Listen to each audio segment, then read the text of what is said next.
ওনারা যে ধারণাটা দেওয়ার এখন চেষ্টা করলেন এটা হচ্ছে সকালে উঠিয়ে আমি মনে মনে বলি নির্বাচনের সময় যেন ভালো হয়ে চলি। 5 আগস্টের পট পরিবর্তনের পরে এখন যে সরকারটি ক্ষমতায়, যেহেতু সেই সরকারটির কোনো রাজনৈতিক উচ্চাভিলাষ নেই প্রকাশ্যে অথবা অপ্রকাশ্যে, ফলে এখনো কেন শান্তিপূর্ণ ক্ষমতা হস্তান্তর সংকট হবে? এবং এটা এনসিপির যুগ্ম কি বলে সেকেন্ড ম্যান কেনই বা বললেন? তিনি হয়তো এটা উপলব্ধি করতে পেরেছেন এনসিপি তো একটি নতুন দল, এনসিপির রাজনৈতিক অভিজ্ঞতা অর্জনের একটা প্রক্রিয়ার মধ্যে দিয়ে তারা যাচ্ছেন। কিছুদিন আগেও তাদের অনেকেই ছাত্র ছিলেন, অনেকেই কখনো কর্মজীবনে প্রবেশ করেন নাই, অনেকেই আন্দোলনের সময় সামনের দিকে ছিলেন। ফলে এই রাজনীতির মধ্যে এসে তারা কিন্তু এক ধরনের জীবন সম্পর্কে, মানুষ সম্পর্কে অভিজ্ঞতা অর্জন করছেন এবং সরকার ব্যবস্থা, রাজনীতি নানান বিষয়ে তাদের অভিজ্ঞতা হচ্ছে, যে অভিজ্ঞতা খুবই জরুরি একজন রাজনীতিবিদের জন্য। এবং সম্ভবত তারা এই অভিজ্ঞতাটি অর্জন করতে পেরেছেন যে বাংলাদেশে শান্তিপূর্ণ ক্ষমতা হস্তান্তর একটি সংকট। এখন আপনি যখন ক্ষমতার জন্য অপেক্ষা করবেন, আপনি চাইবেন শান্তিপূর্ণভাবে ক্ষমতা হস্তান্তর হোক, কিন্তু আপনি যখন ক্ষমতায় থাকবেন তখন আপনি শান্তিপূর্ণভাবে ক্ষমতা হস্তান্তর করতে রাজি হবেন না। সমস্যাটা এই জায়গাতেই। বাংলাদেশের প্রকৃত অর্থে একবারই শান্তিপূর্ণ ক্ষমতা হস্তান্তর হয়েছিল, যেটি 2001 সালে যখন আওয়ামী লীগ সরকার ভোটে হেরে যায়। লতিফুর রহমান সাহেব তখন ছিলেন প্রধান উপদেষ্টা, প্রধান বিচারপতি ছিলেন, তত্ত্বাবধায়ক সরকারের প্রধান উপদেষ্টা। সেইবারই শান্তিপূর্ণভাবে মূলত ক্ষমতা হস্তান্তর হয়েছিল, নির্বাচন হয়ে গেছিল। তার আগে আপনি যদি চিন্তা করেন, অভ্যুত্থান হয়েছে দুজন প্রেসিডেন্ট নিহত হয়েছেন। তারপরে অভ্যুত্থান করে যিনি ক্ষমতা এসেছিলেন তিনি ডিসেম্বরের 6 তারিখ গণ আন্দোলনের মুখে গণ অভ্যুত্থানের মাধ্যমে ক্ষমতাচ্যুত হয়েছিলেন। 3 জোটের রূপরেখায় এই আন্দোলন হয়েছিল এবং সেই সময় আমি ছাত্রনেতা ছিলাম। তারপরে আমি যদিও ছাত্র রাজনীতি ছেড়ে দেই, কিন্তু অবাক বিস্ময়ে লক্ষ্য করি যে ক্ষমতা পেলে কেউ ক্ষমতা ছাড়তে চায় না।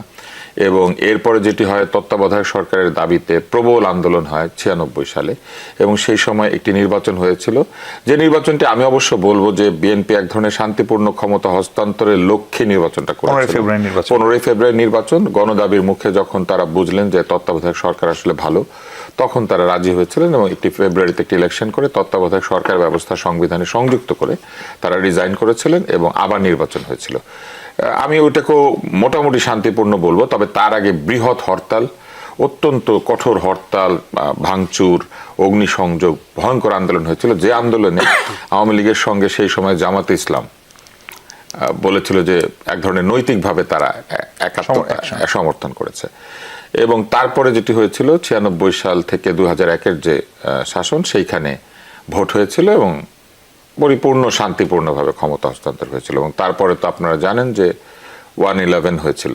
2 বছর তত্ত্বাবধায়ক সরকার হতে এসে তারা অন্তর্বর্তী হয়ে গিয়েছিলেন এবং তারপরে গত 16 বছর এই সরকারের সময় এই প্রশ্ন কেন আক্তার হোসেন তুলছেন কারণ তারা এক ধরনের আশঙ্কা করছেন যে কোন একটি পক্ষ হয়তো উত্তেজনা বোধ করতে পারে, হয়তো নিজেদের উত্তেজনার কথাও তারা বলে থাকতে পারেন। কেননা আমরা লক্ষ্য করেছি একাধিক জায়গাতে এনসিপির ভেতরে, এনসিপির যারা সদস্য তারা বিভিন্ন বিষয়ে প্রতিবাদ করছেন। আজকে আমি একটা ভিডিও রিল দেখেছি যেখানে সার্জিসকে কেউ একজন বলছেন যে মঞ্চে একজন আছেন যিনি জামাত থেকে এনসিপিতে যোগ দিয়েছেন, তিনি প্রতিবাদ করছেন, নিজ থেকে বলছেন তারা আন্দোলনের স্টেক হোল্ডার। এই যে ভাগ বাটোয়ারা এবং ক্ষমতাকে এক ধরনের ভাগের বস্তু বলে মনে করা, আমার কাছে মনে হচ্ছে যে এইটাই হচ্ছে অশান্তির প্রথম বীজ। আপনি যদি মনে করেন যে ক্ষমতা আপনাকে ভাগ করে পেতে হবে, তখনই আসলে অশান্তি। আপনি যদি জনগণের কাছে যান, আপনি যদি ভোটে দাঁড়ান এবং আপনি যদি ধরে নেন যে ভোটই হচ্ছে একমাত্র রায়, এর বাইরে আর কিছু দরকার নাই। কিন্তু আমি লক্ষ্য করেছি যে আমাদের রাজনৈতিক দলগুলি ভোটে জয়লাভের জন্য নানান ধরনের ঐক্য করে থাকে, যে ঐক্য সম্পূর্ণভাবে স্বার্থ নির্ভর। ক্ষমতা ছাড়া সেখানে আর কোনো বাছবিচার থাকে না এবং মাথার মধ্যে দেশ, জাতি এবং জনগণের মঙ্গল বাদ দিয়ে নিজের মঙ্গল, নিজের দলের মঙ্গল, কতগুলো সিট তারা পাবেন, ক্ষমতায় গিয়ে কে মন্ত্রী হবেন না, এই বিবেচনার মধ্যে তারা থাকেন এবং এনসিপি এখন এই কাজটা করছে। শরীফ ওসমান হাদী, আপনার কাছে প্রশ্ন হচ্ছে যে জায়গায় ইহতেশাম আলোচনাটা নিয়ে গেলেন, যে বিশাল একটা পরিবর্তনের একটা কি বলে একটা স্বপ্ন এখনো তারা দেখছেন, সেই পরিবর্তন আসলে গত 1.5 বছর বা এই সময়টায় কতখানি হলো এবং আগামী নির্বাচনে শান্তিপূর্ণ ক্ষমতা হস্তান্তরকে কেন এনসিপি সংকট হিসেবে দেখছে? ধন্যবাদ। মানে প্রথমত হলো ধরেন যে আমি শেষটা দিয়ে যদি একটু আগে রেসপন্স করি, যে এনসিপি কেন মনে করছে সামনে নির্বাচন সংকটময় অথবা ক্ষমতাটার হস্তান্তর সুন্দর হবে না। এখানে তুষার ভাই একটা জিনিস অ্যাড্রেস করেছে যে এই সংখ্যা তাদের নিজেদের জায়গা থেকে হয়তো তারা আন্ডারস্ট্যান্ড করেছে অথবা যে কোনোভাবে তাদের তো মাথায় এসছে, কিন্তু ব্যাপারটা হলো যে দেখেন আমরা এটার সাথে অনেকগুলো ব্যাপার রিলেট করতে পারি। আমরা যেটুকুন বুঝি বাইরে থেকে, professor Yunus himself is very determined যে ইলেকশনটা হতে হবে ফেব্রুয়ারিতে, যেটুকুন আমরা বুঝতে পারি। এখন দেখেন প্রফেসর ইউনুস একা চাইলে দেশব্যাপী একটা ফ্রি অ্যান্ড ফেয়ার ইলেকশন হবে না, এটা হলো একটা বাস্তবতা। মানে উনি যত আর্নেস্টলি চান এটা হবে না। এখন এইটা হওয়ানোর মধ্য দিয়ে রাষ্ট্রের যে অন্যান্য অর্গানগুলো আছে সেই অর্গানগুলোর একটা ব্যাপার হলো তার প্রিপারেশন কেমন আছে, আর তার থেকেও গুরুত্বপূর্ণ তার আন্তরিকতাটা কেমন আছে।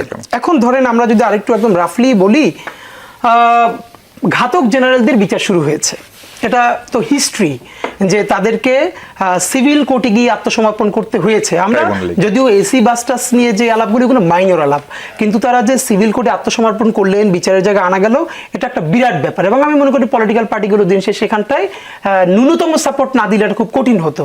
কিন্তু এখন দেখেন সময়টা হচ্ছে এমন যে এই জেনারেলদের যাদের বিচার হচ্ছে এরা তো অনেক পাওয়ারফুল, এরা এমন না যে নিজের ক্ষমতাতেই সব করেছে, এরা একটা বিরাট লবি মেনটেন করে এই কাজগুলো করেছে। দ্বিতীয়ত হলো এখানকার যে আমলারা, দেখেন বাংলাদেশের ভয়াবহ নিরাপত্তাহীনতা এখনো কিরকম, এটা এখনো কেউ তেমন করে বলছে না। ডিজিএফআই এর সাবেক প্রধান মেজর জেনারেল আকবর তিনি এখনো দিল্লিতে আশ্রিত। বাংলাদেশের সব থেকে গুরুত্বপূর্ণ একটা জায়গা ডিজিএফআই, মানে নিরাপত্তার কেন্দ্রবিন্দু, তার প্রধান যদি মানে শত্রু দেশই আমরা বলছি, কারণ বন্ধু কোনো দেশ হয় না, শত্রু দেশটা খুব ক্লিয়ার হয়। তো এটুকুন বলতে আমাদের দ্বিধা নাই। সেখানে বসে আসলে তিনি কি করছেন, মানে আমার দেশে, এবং আরো ভয়াবহ তথ্য হলো মেজর জেনারেল কবির যিনি সর্বশেষ পালিয়ে গেছেন, প্রমাণ হলো তিনি হাসিনার সাথে হেলিকপ্টারে চলে গিয়েছিলেন, ইন্ডিয়ায় থাকলেন, দেন আবার সে সার্ভিসে যোগ দিলেন। তাহলে তিনি সেখানে বসে কি সমস্ত তথ্য পাচার করে আসেন নাই? এখন দেখেন আমরা যেটা ক্রাইসিসটা দেখতে পাই যে ইলেকশনটা কয়েকটা ব্যাপারের উপর খুবই ডিপেন্ড করতেছে। এটা হলো এখানে যারা সবাই আছে আমরা মনে প্রাণে চাই যে কোনো মূল্যে আমাদের ফেব্রুয়ারিতে একটা ইলেকশন লাগবে, কিন্তু এটা কি শুধুই একটা ইলেকশন, নাকি প্রফেসর ইউনুস সাহেব যেটা বলেছিলেন যে ঈদের আনন্দের মতো ঐতিহাসিক একটা ইলেকশন, যে ইলেকশনটা নিয়ে দেখেন রাজশাহী ইউনিভার্সিটিতে রাকসুতে ছাত্র দলের যে প্রার্থীরা হেরেছে, এটা তো আমাদের জন্য বিরাট একটা ব্যাপার যে তারা পরের দিন সবাই মিলে সেলিব্রেট করছে এবং তারা বলছে না আমরা শিখেছি, আমরা সামনে করব। তা আমরা এমন একটা ইলেকশন দেখতে চাই আমরা জিতি হারি সবাই মিলে সেলিব্রেট করব, কিন্তু আমাদের কালচার তো সেটা নাই। এখন সেটা করতে হলে যে বাধাটা হবে আমি মনে করি আগামী নভেম্বরে কিছুদিনের মধ্যে ফ্যাসিস্ট খুনি হাসিনার বিচারের তারিখ ধার্য করা হবে একটা মামলায়, এবং এখানে 6টা মামলা নিয়ে তারা লড়ছেন। যেই মামলাগুলোর ব্যাপার হলো অনেকগুলো তো প্রচুর মিথ্যা আসামি দেয়াই হয়েছে, কিন্তু এই মামলাগুলোর ইভেন আমরা ভিতর থেকেও জানবার চেষ্টা করেছি, আমরা চিফ প্রসিকিউটর ওনার কাছেও দেখা করেছিলাম, তো ওনারা বলেছে যে যাতে আন্তর্জাতিক কোনো ফোরামে 50 বছর পরেও এর তদন্ত নিয়ে কোনো প্রশ্ন না উঠতে পারে, এই জন্য যেইটা ট্রাইব্যুনালের কাজ ছিল না সেইখানেও আমরা ট্রাইব্যুনাল গিয়ে এই পুরো তদন্তটার সাথে ছিলাম যাতে ভুলভ্রান্তি না হয়। এর মানে হলো আপনি এই হাসিনার যখন রায়টা হবে এই রায়ের আগে একটা ক্যাওয়াস তৈরি করে এখানে অনেকগুলো স্টেক হোল্ডার আছে যারা মিলে চেষ্টা করবে হয়তো এই সরকারকে ফেল করানো হোক অথবা যে কোনোভাবে হোক নির্বাচনটা বানচাল করবার। তো এই নির্বাচনটা যাতে বানচাল না হয়, এখন আপনি সেটার আবার কি করলেন যে বানচাল না করে বরং যাতে ইলেকশনটা হয়ে যায়, তাহলে যদি আবার একটা নাম কাওয়াস্তে ইলেকশন করলেন সেটা তো আরো ভয়াবহ ব্যাপার। একটা শুধু আমি আপনাকে বলি, দেখেন ভালো ইলেকশন করতে হলে এটা আমরা সবাই প্রস্তাব করেছিলাম যে অ্যাটলিস্ট এটা তো খুব ব্যাপার যে প্রত্যেকটা কেন্দ্রে আপনি সিসি ক্যামেরা রাখবেন, এটা প্রস্তাব গিয়েছিল, আমরাও সবাই বলেছি যে এটা খুব দরকার। অনেকে বলেছিল বডি ক্যামেরাও থাকতে পারে, তখন বলেছি যে না, বডি ক্যামেরাটা হচ্ছে 1-to-1 ইন্টারাকশনের ক্ষেত্রে এটার দরকার নাই, অ্যাটলিস্ট সিসি ক্যামেরা যাতে আপনি ধরতে পারেন যে এখানে কি ঘটনা হয়েছে না হয়েছে। অদ্ভুত ব্যাপার, ইলেকশন কমিশন থেকে চিঠি দেওয়া হয়েছে বা জানানো হয়েছে না সিসি ক্যামেরার দরকার নাই, মানে এটা কোন যুক্তিতে এখন বলা হচ্ছে যেখানে অনেক টাকার ব্যাপার। দেখেন বাংলাদেশে আপনি যদি বলেন আজ পর্যন্ত গণতন্ত্র দাঁড়াতে পারলো না, এখানে স্বৈরতন্ত্র থেকে ফ্যাসিবাদ পর্যন্ত হতে পারলো, রিপিটেডলি গণহত্যা হতে পারলো, এর যদি মূল 3টে কারণ বলেন এর প্রধানতম কারণগুলো হচ্ছে সুষ্ঠু নির্বাচন না হওয়া। মানে আমাদের নির্বাচন সুষ্ঠু হয় নাই, ক্ষমতার ট্রান্সফরমেশনটা তো আরো সুষ্ঠু হয় নাই, যার ফলে যা হওয়ার তাই হয়েছে। সুতরাং এই নির্বাচনকে সব থেকে সুন্দরতম নির্বাচন করতে হলে আপনি সিসি ক্যামেরা কেন, আপনি আরো বেশি যদি বিনিয়োগ করতে, আপনার রাষ্ট্র থাকবে না ভালো নির্বাচন না হলে, আপনি সেটা কেন করবেন না? নাম্বার 2, আপনার যদি বুদ্ধি থাকে এই সিসি ক্যামেরাগুলো তো আপনি অনেক কাজে লাগাতে পারবেন। এই সিসি ক্যামেরাগুলো ইউনিয়ন বাজারে আপনি রাস্তায় রাস্তায় স্কুলে দিয়ে দিতে পারবেন, প্রত্যেকটা ভোট কেন্দ্র থেকে একটা শিক্ষা প্রতিষ্ঠান। মজার ব্যাপার বলি, নির্বাচন কমিশনকে আজকে যদি আপনি প্রস্তাব দেন যে একটা ভালো ইলেকশন করার জন্য, আমরা মনে করি নির্বাচন কমিশনের 10টা দেশ ঘুরে আসা উচিত, চক্ষু বন্ধ করে বলবে হ্যাঁ এটা খুব জরুরি, বিদেশ ট্রেনিং, বিদেশ সফর, কিন্তু যখনই বলবে সিসি ক্যামেরা অথবা এই ব্যাপারগুলো না, তখন প্রচুর তারা টাকা পয়সার এইসব অজুহাতগুলো দেখায়। জি, আমি আবার একটু তুষার ভাইয়ের কাছে ফিরি। তুষার ভাই, সালাউদ্দিন সাহেব বিএনপির সিনিয়র নেতা, তিনি আজকে বলেছেন যে ভোট পাহারা দেবে জনগণ, এবারের ভোটে এত অংশগ্রহণ হবে। এইটার আসলে তাৎপর্য কি? এইটার তাৎপর্য কি আসলে প্রশাসন, পুলিশ, সেনাবাহিনী তাদের উপরে একটু আশা ভরসা খানিকটা কম পাচ্ছে বিএনপিও? এবং যেটা একটু আগে হাদিও বলছিল যে প্রশাসনের আন্তরিকতার অভাব, সদিচ্ছার অভাব, সেটা তো খুবই দৃশ্যমান। প্রশাসনের আন্তরিকতা, সদিচ্ছার সাথে সাথে প্রশাসনের সক্ষমতার অভাব আছে, এবং প্রশাসনের সক্ষমতার অভাব তৈরি করেছেন আমাদের বর্তমান প্রশাসন, মানে যারা এই সরকার পরিচালনা করছেন, তারা নিজেরাই প্রশাসনের সক্ষমতা কমিয়ে দিয়েছেন। এটা হচ্ছে এক। দ্বিতীয় হচ্ছে সালাউদ্দিন ভাই যেটা বলেছেন, সেটি হচ্ছে একটি রাজনৈতিক মন্তব্য। রাজনৈতিক দল এইভাবেই বলেন, তাদের সবকিছুই জনগণ পাহারা দেন। একটা রাজনৈতিক দল কোনোদিন বলবে যে অন্য কেউ পাহারা দেয়, তাদেরকে জনগণ পাহারা দেয়। কিন্তু প্রত্যেক রাজনৈতিক দলই তার নেতা নেত্রী নিরাপত্তা নিশ্চিত করার জন্য নিরাপত্তা বাহিনীর কাছে যায়। প্রত্যেক রাজনৈতিক দল বাংলাদেশের এবং এই আর্থসামাজিক প্রেক্ষাপটে উপমহাদেশের বুলেট প্রুফ গাড়ি সংগ্রহ করে। প্রত্যেক রাজনৈতিক দলই নিজের নিরাপত্তার জন্য কিছু না হলেও কোথাও গিয়ে বিপজ্জনক পরিস্থিতিতে পড়ে গেলে তখন সেনাবাহিনীকে ডেকে নিয়ে যায়। আমরা দেখেছি এপিসিতে উঠে পড়ে। তো এইসব না বলাই ভালো। কিন্তু যে জায়গাটিতে সমস্যা সেটি হচ্ছে যে কোন দল কি রাজি হবে জনগণ পাহারা দিবে? ধরেন সরকার বলল যে এই কোন পুলিশ কিছু থাকবে না, জনগণ পাহারা দিবে, ওই সরকার নিজেও রাজি হবে না, কোথাও যাবে না। তো এই যে অবস্থাটা, এটা হয় না। নির্বাচনকে পাহারা দিতে হয় সরকারকে, এই জন্যই নির্বাচন কমিশন, এই জন্যই সরকার, তাকে নিরপেক্ষ থাকতে হয়। কেন নিরপেক্ষতা? এই জন্যই যারা পাহারা দেওয়ার সময় উনি যেন নিজের লোক ঢুকিয়ে না দেন, অন্যের লোককে বাইরে দাঁড় করিয়ে না রাখেন। এবং আমি মনে করি এবার সক্ষমতার জায়গাটা আমি ব্যাখ্যা করি। এই সক্ষমতা মানে কি আপনি শুধু নির্বাচন কমিশন না পুরো? প্রথম বিষয় হচ্ছে আপনি আইন শৃঙ্খলা রক্ষা করবেন। আপনি স্বাভাবিক অবস্থা আইন শৃঙ্খলা রক্ষা করতে পারেন না, সেটা আমরা বহু প্রমাণ পেয়েছি। আমরা দেখেছি যিনি স্বরাষ্ট্র উপদেষ্টা, তিনি এমন সব মন্তব্য করেছেন যেটি নিয়ে বাংলাদেশের সকল রাজনৈতিক দল তাদের উষ্মা প্রকাশ করেছে, এবং অনেক বিষয় নিয়ে ট্রল হয়েছে, অনেক বিষয় নিয়ে হাস্যরসের সৃষ্টি হয়েছে। ফলে এক ধরনের মানুষের মনে অবিশ্বাস তৈরি হয়েছে যে আসলে কি নিরাপত্তা দিতে পারবে। দ্বিতীয় হচ্ছে পুলিশ বাহিনীকে সুসংগঠিত করে এবং এটাকে একটা সংস্কারের মধ্যে দিয়ে নিয়ে গিয়ে পুলিশকে ক্ষমতায়িত করা খুবই দরকার ছিল। পুলিশ বাহিনীর মনোবল উদ্ধার করা দরকার ছিল। শুধুমাত্র রাজনৈতিক বিবেচনায় না থেকে দক্ষতার ভিত্তিতে পুলিশ, সেনাবাহিনী সহ সকল বাহিনীকে পরিচালনা করা দরকার ছিল। জুলাই আন্দোলনের সবচেয়ে বড় বিষয় ছিল মেধা, কিন্তু যত পোস্টিং ট্রান্সফার হয়েছে কোথাও মেধা দেখা হয় নাই। দেখা হয়েছে আগে সরকারের সময় প্রমোশন পেয়েছিল কিনা, আগে সরকারের সময় কোথায় ছিল, ওই সময় ট্রেনিং পেয়েছিল কিনা। এবং এই কাণ্ড যে এইবারই হচ্ছে তা না, কিন্তু আওয়ামী লীগও একই কাজ করতো, তার আগে বিএনপিও একই কাজ করতো, তার আগে অন্য যারা ছিলেন তারাও করতেন কম আর বেশি। তারা সবসময় নিজের লোককে স্ট্র্যাটেজিক জায়গাতে পোস্টেড করতে চেয়েছেন। তিনি ভালো না মন্দ এটা চিন্তা করেন। কিন্তু স্বরাষ্ট্র উপদেষ্টা তো বলছেন লটারি করে এসপিদের নিয়োগ করতে চান। লটারি করে কি আপনি মনে করেন মানুষকে দায়িত্ব দেওয়া যায়? যারা উপদেষ্টা নিয়োগ হয়েছিলেন তারা নিজেদের মধ্যে লটারি হলে নিতেন। ধরেন বাংলাদেশে 200 লোকের নাম থাকতো আর লটারি করে আমরা ঠিক করতাম, এটা হয় না কখনো। যে যেই কাজটা পারে তাকে সেই কাজটা দিতে হয়। এটাই ছিল এই ছোট ছোট ছেলে মেয়েদের আন্দোলনের মূল কথা, যে আমার যোগ্যতা আছে, আমার মেধা আছে, আমার বংশগৌরব নাই, আমি গুলশানে থাকি না। হ্যাঁ, এই ব্যাপারগুলি তো তাদের মধ্যে ছিল। কেন? কারণ আমরা দেখেছি ক্লাবে বসে সিদ্ধান্ত হয় রাষ্ট্র কিভাবে চলবে। Dhaka club, Gulshan club, Banani club, সেখানে বসে পাওয়ার মঙ্গাররা ঠিক করেন কোন ব্রিজটার কন্ট্রাক্ট কে পাবেন, কোনটা কে পাবেন। এই যে সিসি ক্যামেরা আলাপ হচ্ছিল, আমার মাথায় প্রথম এসেছে সিসি ক্যামেরা তো হবে বুঝলাম, কন্ট্রাক্টটা কে পাবে? And that is the main ideology. ও যেমন বলেছে যে ট্রেনিং বললে হয়তো যাবে, কিন্তু এটাও কিন্তু আলোচনা হতে শুরু করবে। এবং তারপরে কেউ এসে বলবে, ফেসবুকে আসবে, অমুকের শ্যালক কন্ট্রাক্ট পেয়েছেন, তমুকের বড় ভাই কন্ট্রাক্ট পেয়েছেন, তমুকের দুলা ভাই কন্ট্রাক্ট পেয়েছেন। নিরপেক্ষতা, সততা, এই বিষয়গুলি, যোগ্যতা, মেধা, মেরিটোক্রেটিক সরকার বা মেরিটোক্রেসিকে সমাজের সবখানে স্থাপন করার যে প্রক্রিয়া, সেই প্রক্রিয়া বাংলাদেশের সবচেয়ে মেরিটোরিয়াস একজন ব্যক্তি আমাদের প্রধান উপদেষ্টা থাকার পরও গত এই 16-17 মাস আমরা দেখতে পাই নাই। এবং আমরা এমন এমন লোকদেরকে দেখেছি যিনি আগের দিন একটা বক্তব্য প্রকাশ্যে দিয়ে এসে পরের দিন বলেন এটার ভিন্ন ব্যাখ্যা আছে। জি, আমরা সেটা নিয়ে কথা বলবো। আমি একটু আপনার কাছে এই প্রশ্নটা রেখে বিরতিতে যেতে চাই। এই যে জনগণ ভোট পাহারা দেবে এবং তার সাথে আপনাদের নির্বাচন কমিশনের সঙ্গে একটা বড় দূরত্ব তৈরি হয়েছে। আপনাদের এই নির্বাচন কমিশনের প্রতি অনাস্থা আপনারা আনুষ্ঠানিকভাবে জানিয়েছেন। প্রশ্ন হচ্ছে, তাহলে এইটিকে আসলে আপনারাও কি চান যে এই প্রশাসন, তুষার ভাইয়ের যে বক্তব্য, এই প্রশাসনকে আসলে কাজে লাগানো যায়নি, পুলিশকে শক্তিশালী করা যায়নি এবং মেধার ভিত্তিতে সেটি হয়নি, সেটি যদি না হয় তাহলে কি সংস্কার হলো সেটি নিয়ে আমরা কথা বলবো। দর্শক, তার আগে ছোট্ট একটা বিরতি নিই।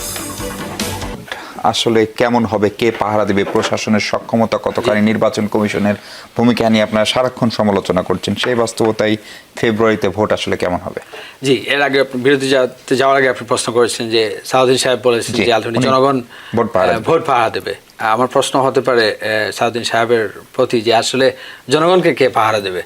আপনি যদি বিএনপি একটা অর্গানাইজেশন হিসেবে আপনি দেখেন, আমরা জানি যে প্রায় 150-এর উপর শুধু আভ্যন্তরীণ দ্বন্দ্বের কারণে খুনাখুনি হয়েছে এই দলে, এবং তাদের আমরা জানি যে প্রত্যেকটা আসনে তাদের 5-6জন করে ক্যান্ডিডেট, যে মুহূর্তে তারা নমিনেশন ডিক্লেয়ার করবেন একজনকে, অন্যরা কীভাবে নেবে এবং আলটিমেটলি পুরোপুরি পরিবেশ কীভাবে হতে পারে ওই সময় বিএনপিরই যারা সাপোর্টার বা ক্যান্ডিডেট যারা আছেন তাদের ওই ধরনের আচরণের কারণে সেটা জনগণের একটা উদ্বিগ্নের বিষয়।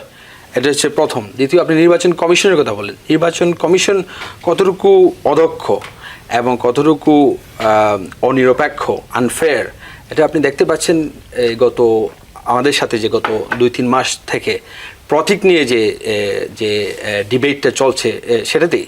1 নম্বর হচ্ছে একটা নির্বাচন কমিশন তারা কিভাবে দলগুলোকে নিবন্ধন দেওয়ার পর তাদেরকে প্রতীক বরাদ্দ করে, সেটার কোনো নীতিমালা তাদের নেই।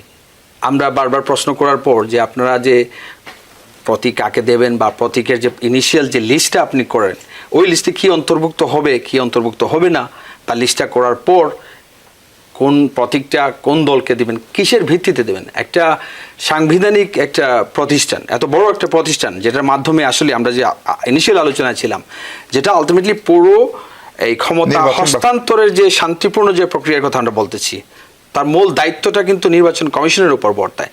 তো একটা নির্বাচন কমিশন যদি এতটুকু ইনকম্পিটেন্ট হয় যে তারা আলটিমেটলি নির্বাচনের জন্য যে দলগুলো, রাজনৈতিক দলগুলোর নিবন্ধনের প্রক্রিয়াটা তারা তদারকি করতে পারে না, তাদের উপর আপনার কি আস্থা থাকতে পারে যে তারা আলটিমেটলি একটা ফ্রি অ্যান্ড ফেয়ার ইলেকশন তারা কন্ডাক্ট করতে পারে? তার উপর আপনার গত 15-17 বছরের যে আই কল ইট বাস্টার্ডাইজেশন, যেভাবে কলুষিত করেছে নির্বাচন কমিশনকে, সেটা থেকে কতটুকু এটাকে সংস্কার করা হয়েছে, কতটুকু রিফর্ম করা হয়েছে, এটা অন্যতম বড় ব্যর্থতা ডক্টর মোহাম্মদ ইউনূসের বর্তমান সরকার। তাহলে ফেব্রুয়ারিতে নির্বাচনের কি হবে? এখন ফেব্রুয়ারিতে নির্বাচন না দেখে আমাদের দেখা উচিত যে আলটিমেটলি আমরা যখন প্রস্তুত না, বা আমরা কি আসলেই একটা তথাকথিত নির্বাচনে যাব যখন আমরা জানি আমাদের কোনো প্রতিষ্ঠান প্রস্তুত না। মনে করেন আপনি আমলাতন্ত্র দেখেন, যেটা তুষারের সাথে আমি এগ্রি করি, ওই যে অ্যাটিটিউড, ওই যে ধরনের ইন্টেগ্রিটির ইস্যু, অন্যান্য অনেক এক্সাম্পল যেটা তুষার ভাই বললেন, আমি দেখেছি, মনে হয় 2016 সালে আই ওয়াজ ভেরি সারপ্রাইজড, একজন বিভাগীয় কমিশনার উনি যে গাড়ি দৌড়াচ্ছিলেন ওটা ইংল্যান্ডে ইজ অ্যাবাউট 180K, অ্যাবাউট 2 কোটি টাকার। উনি যখন বের হয়ে যাচ্ছিলেন, আই ওয়াজ লাইক, আমি তখন ভাবছিলাম আমি কেন জীবনে কি করলাম, মানে কেন সরকারি কর্মকর্তা হলাম না। মানে that's the lifestyle they enjoy. এবং এর প্রত্যেকটা প্রতিষ্ঠানের আপনি যদি মনে করেন আমরা রাষ্ট্র আকারে, এটাও আমি বলি যেগুলো আমাকে খুবই সারপ্রাইজ করে, প্রত্যেকটা জেলায় গিয়ে আপনি দেখবেন ডিসি ভবন, এগুলো এখনো আমাদের ওই কলোনিয়াল স্ট্রাকচারের মতো আছে। তারা যখন ওইখানে যান, তারা মনে করেন নাগরিক তাদেরকে স্যার বলবেন, আর তারা নাগরিককে তারা শাসন করবেন। তারা যে আলটিমেটলি নাগরিকের ট্যাক্স দিয়ে তারা বেতন পান, সেটা ওনারা ভুলে গেছেন।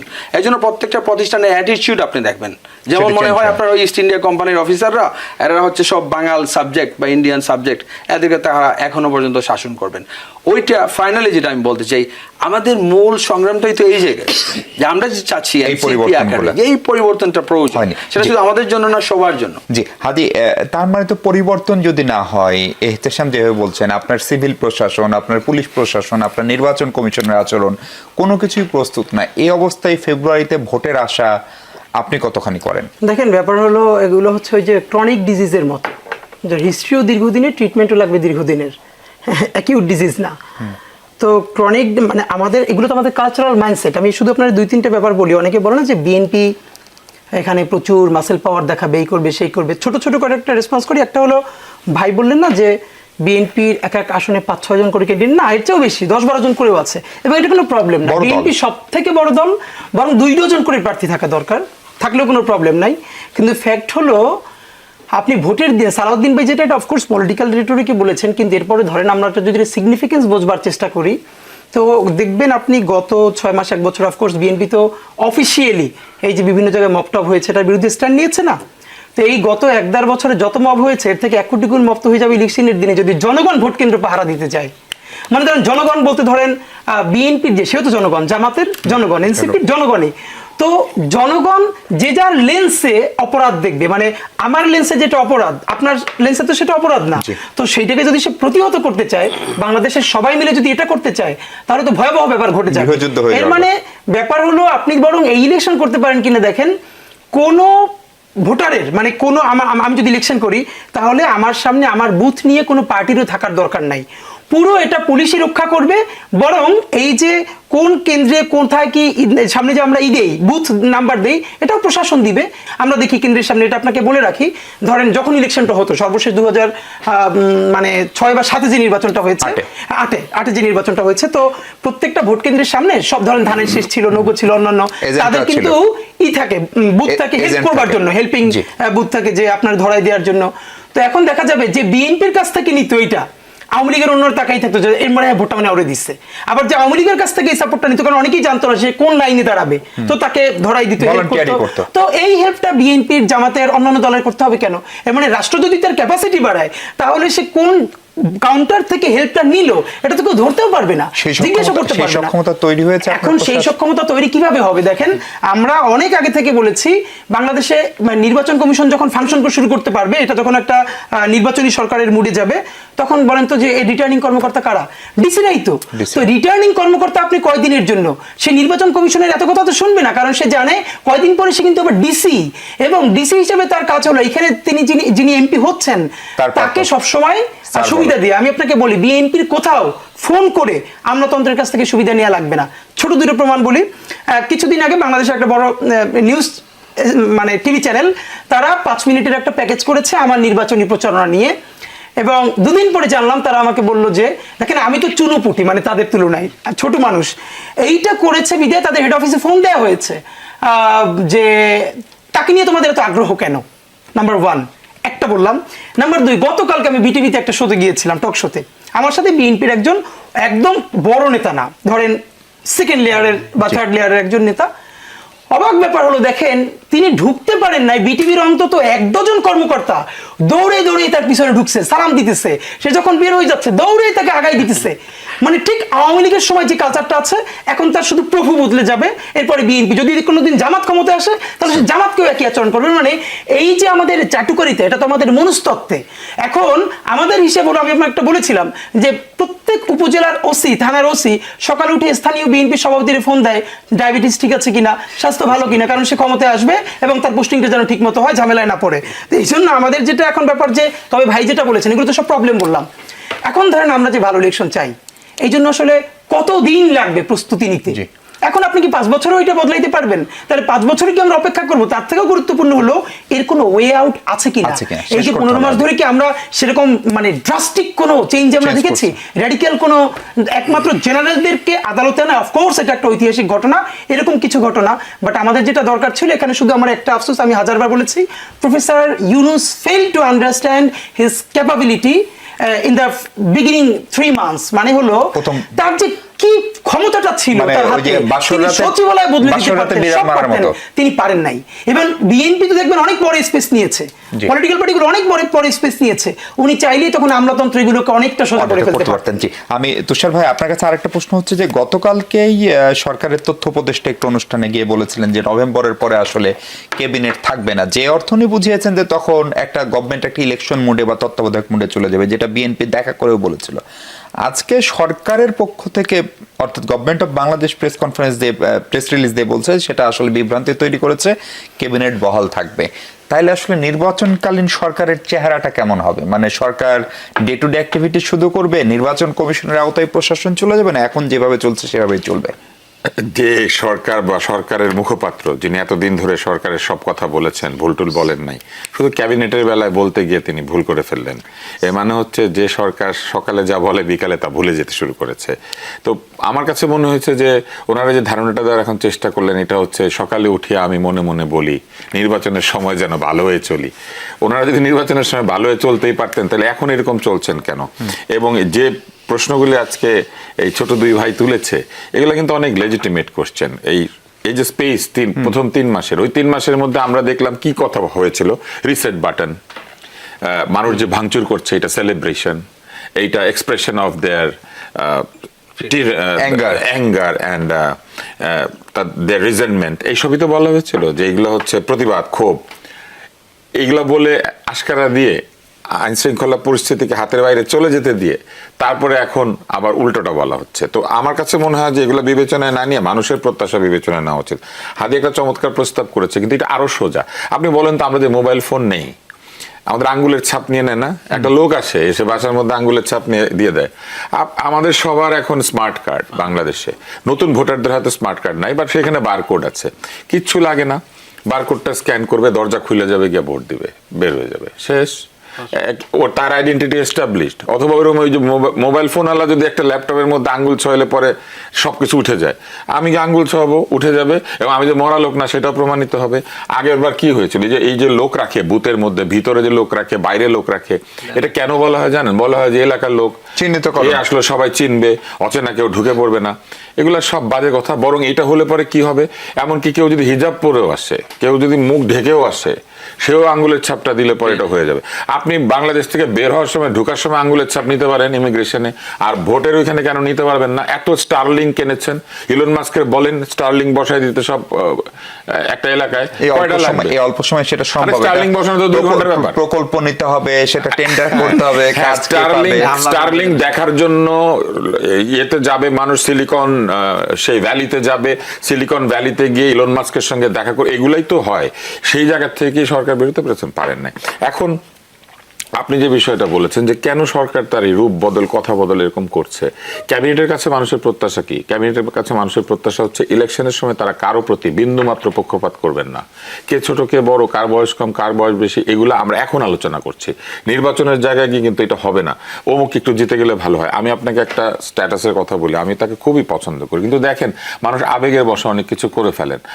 ঢাকা 14 আসনে গুম খুনের শিকার পরিবারের সদস্য তুলি, এবং দেখেন আমি তার নামটা এখন বলতে বাধ্য হচ্ছে, এই কারণে এটা বলতাম না তো এখন, কিন্তু এটা প্রচারণা হচ্ছে এখন। এবং নিজে গুমের শিকার হয়েছিলেন ব্যারিস্টার আরমান, 2 জন দাঁড়িয়েছেন।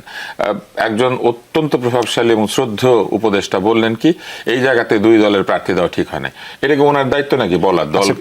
দল প্রার্থী দিবে কি দিবে না এটা দলের ব্যাপার। উনি হচ্ছে নিশ্চিত করবে এরা 2 জন যখন নির্বাচন করবেন কেউ যেন পক্ষপাতের শিকার না হয়। কিন্তু উনি পরামর্শ দিচ্ছেন, আপনি আরেক জায়গা থেকে ওকে জিতে আনেন না কেন, আপনি আরেক জায়গা থেকে ওকে জিতে আনেন না কেন, 2 জনেরই যাওয়া উচিত। তার মানে উনি কি করলেন, উনি 2 জন প্রার্থীর প্রতি তার নিজের সমর্থন ব্যক্ত করে ফেললেন।